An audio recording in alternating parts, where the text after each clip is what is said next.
Fala galera, beleza? Professor Léo, mais uma vez aí para poder trabalhar assuntos importantes para a prova do Enem e vestibulares. Dessa vez eu vim com o tópico de refração, onde a refração ela representa a mudança de meio da luz, ou seja, quando a luz sai do ar e entra para dentro da água, quando a luz sai do ar e ela entra para dentro do vidro.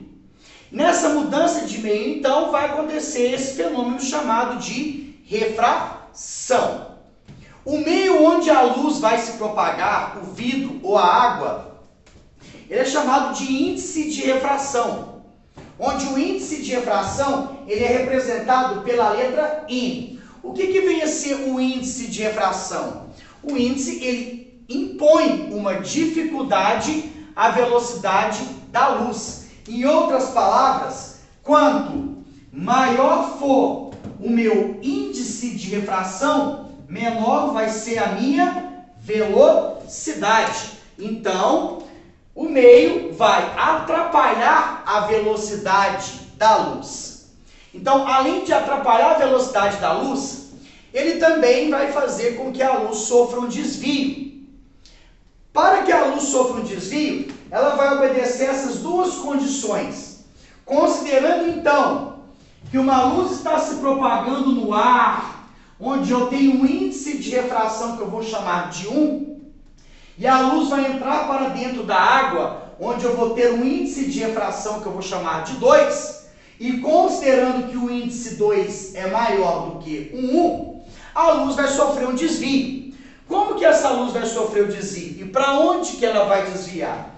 A primeira coisa que eu tenho que fazer é traçar um pontilhado que forme um ângulo de 90 graus com a superfície, onde esse meu pontilhado ele é chamado de normal. Então, observe que entre o meu raio de luz e a minha normal existe um ângulo, que é um ângulo de incidência, aquele raio de luz que está incidindo. E quando a luz passa do menor para o maior, ou seja, do menor índice para o maior, o raio de luz, então ele vai aproximar da minha normal. Ou seja, o raio de luz, ele vai, então, entortar. E ele vai formar um ângulo menor, de modo que ele está aproximando da minha normal. Mais ainda, considerando que a luz agora está saindo da água, que é o meio 2, e indo para o ar, que é o meio 1, ou seja, está saindo agora do maior índice para o menor. A primeira coisa que tem que fazer é traçar um pontilhado, onde esse pontilhado vai ser a nossa normal. Observe que eu tenho novamente um ângulo agora de incidência na parte inferior.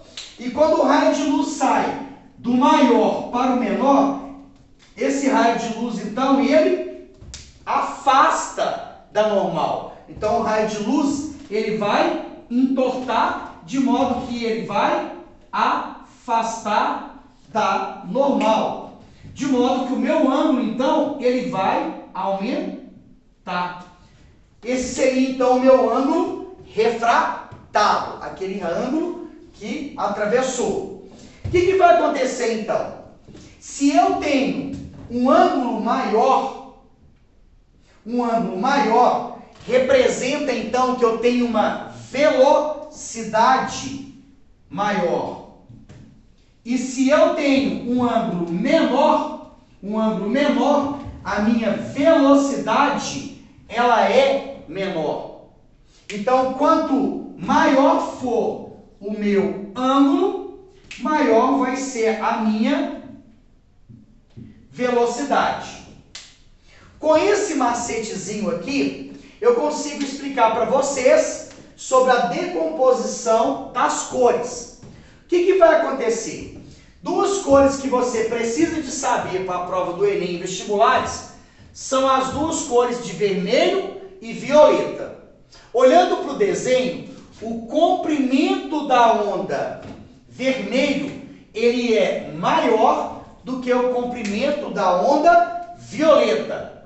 E quanto maior for o comprimento de uma onda, maior vai ser a sua velocidade.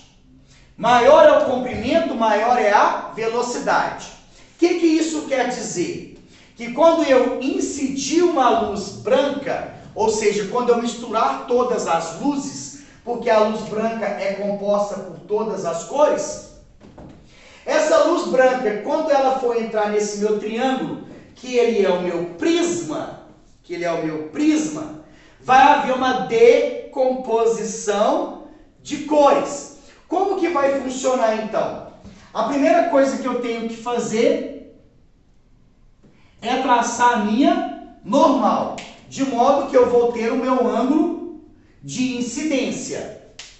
E aí, o vermelho, por ter um comprimento maior, vai ter uma velocidade maior. E quando eu tenho uma velocidade maior, eu tenho um ângulo maior.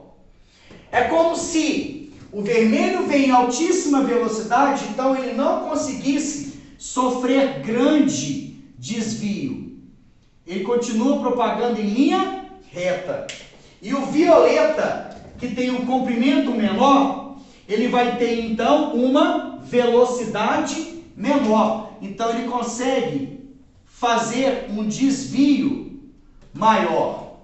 Então observe que o ângulo do vermelho, ele é um ângulo grandão, e o ângulo do violeta, ele é um ângulo pequeno. Sofrendo uma segunda refração, então, eu vou traçar a minha normal. Observe que eu tenho um ângulo de incidência, e aí, quando o raio de luz vai sair do maior para o menor índice, ou seja, do prisma para o ar novamente, ele afasta da normal. E aí, nesse caso, o vermelho vai afastar da normal e o violeta também vai afastar da normal. E aí, esse meu violeta também afastando da normal, você consegue então separar as cores. E aí, entre o vermelho e o violeta, você vai ter as cores intermediárias. Então, você vai ter o azul aqui embaixo, você vai ter o verde mais para cima, e o amarelo, e assim sucessivamente. Então, para a separação das cores, é porque na mudança de meio, elas comportam com velocidades diferentes. E aquele que tem a maior velocidade é o que terá o maior ângulo. Beleza? Fica então a dica aí para o vestibular e para o Enem. Até a próxima, hein, galera? Grande abraço, valeu!